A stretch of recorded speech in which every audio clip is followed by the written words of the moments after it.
নির্বাচন ছাড়া একটা দেশ সুষ্ঠুভাবে চলতে পারে এই ধরনের কথা বলবে না। তারা কি করবে? একই ভাষায় আমাকে ব্যক্তি আক্রমণ করবে কিংবা একটা অযৌক্তিক কথা বলবে যে একদল খেয়ে গেছে আরেক দল খাওয়ার জন্য অস্থির। রুমিন ফারহানা, আপনাকে দিয়ে আলোচনাটা শুরু করতে চাই। কেন জানি আবার ঘুরে ফিরে স্থানীয় সরকার নির্বাচনে আলোচনাটা এসেছে এবং বাংলাদেশের 3টি রাজনৈতিক দল তারা জাতীয় সংসদ নির্বাচনের আগে আবার নতুন করে, যে তুমুল বিতর্কের পরে নতুন করে আবার তারা স্থানীয় সরকার নির্বাচনটা আগে চাচ্ছে। এটা কি মানে নতুন করে, নাকি পুরানোটাই আবার নতুন সুরে আসলো, নাকি অন্য কোনো গন্ধ? আপনাকে অসংখ্য ধন্যবাদ। বাংলাদেশে গত কয়েক মাসে, বিশেষ করে গত 4-5 মাস ধরে যেই আলোচনাগুলো হয়েছে তার প্রত্যেকটি হয়েছে একটি বিষয়কে দূরে রাখবার জন্যে।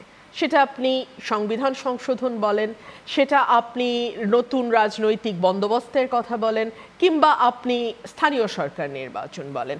এই আলোচনাগুলো ঘুরে ফিরে বারবার মাঠে আসছে যাতে আমাদের মূল যেই ফোকাসটা, সেই ফোকাস থেকে আমরা ধীরে ধীরে দূরে সরে যাই।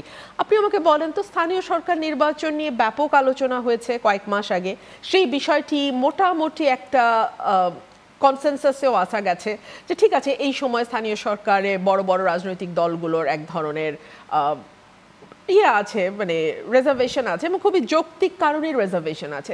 কীরকম যৌক্তিক?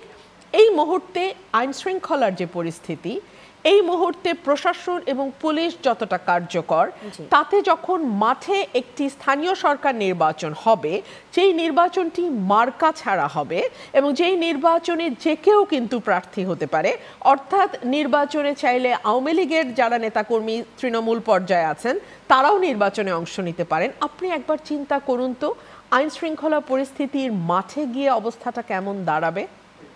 সো এই যে একটা কথা বা একটা ধোয়া মাঠে তুলে দেয়া এবং সেটি নিয়ে চতুর্দিকে আলোচনা চালানো, এটাকে না এক ধরনের ম্যানুফ্যাকচারিং কনসেন্টের মতন আমার কাছে মনে হয়।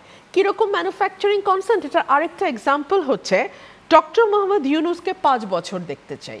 ডক্টর মোহাম্মদ ইউনূস যতদিন বেঁচে আছেন আমরা তাকে প্রধান উপদেষ্টা হিসেবে দেখতে চাই। এই যে এই কথাগুলোর প্রথম কিভাবে শুরু হয়েছিল বলেন তো? ডক্টর মোহাম্মদ ইউনূস নিজে বা তার পারিষদরা কিন্তু প্রথমে এই কথাটা বলবেন না, বলেনও নাই। ম্যানুফ্যাকচারিং কনসেন্টের নিয়ম হচ্ছে তৃতীয় কোনো পক্ষ থেকে কথাটি আসবে, এবং আসলো তাই। সার্জিস আলম প্রথম বললেন এবং তারপরে আমরা দেখা শুরু করলাম ঈদের নামাজের পরে হাত মেলানোর সময় চতুর্পাশ থেকে একই ধরনের আওয়াজ আসছে, আজীবন ডক্টর ইউনূস থাকুক, 5 বছর ডক্টর ইউনূস থাকুক, 7 বছর ডক্টর ইউনূস থাকুক, মানে অদ্ভুত অদ্ভুত সব মানে কথা।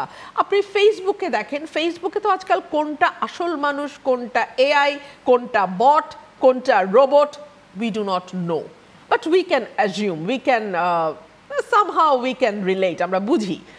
আমরা কিন্তু সেই ফেসবুকের কমেন্টে আপনি যাবেন, আপনার টকশোর শেষ হওয়ার পরে আপনি দেখবেন ধারাবাহিকভাবে একই ধরনের কমেন্ট। যারা আমার নির্বাচন চাওয়াকে গালি দিচ্ছে তারা সকলে একই ধরনের ভাষায় আমাকে আক্রমণ করছে। তারা কিন্তু নির্বাচনের প্রয়োজন নাই কিংবা নির্বাচন ছাড়া একটা দেশ সুষ্ঠুভাবে চলতে পারে এই ধরনের কথা বলবে না। তারা কি করবে? একই ভাষায় আমাকে ব্যক্তি আক্রমণ করবে কিংবা একটা অযৌক্তিক কথা বলবে যে একদল খেয়ে গেছে আরেক দল খাওয়ার জন্য অস্থির। সো এই যে কথাগুলো, এগুলো এআই জেনারেটেড ম্যাক্সিমাম। কয়েকটা শব্দ আপনি দিয়ে দেবেন, তারা ওই রকম বাক্য রচনা করতে থাকবে। সো এই যে ওনার এক ধরনের ম্যানুফ্যাকচারিং কনসেন্ট, এবং লাস্টলি ওনার পারিষদরাও বলা শুরু করলেন। প্রথম মুখ খুললেন রেজওয়ানা চৌধুরী, তিনি বললেন যে পলিটিশিয়ানরা তো ছিল এতদিন, তারা কে কি করেছে। তারপরে মুখ খুললেন ফরিদা আপা, তিনি বললেন যে আমরা তো জনগণের নির্বাচিত। আমরা কে বললো জনগণ আমাদের নির্বাচন করে নাই?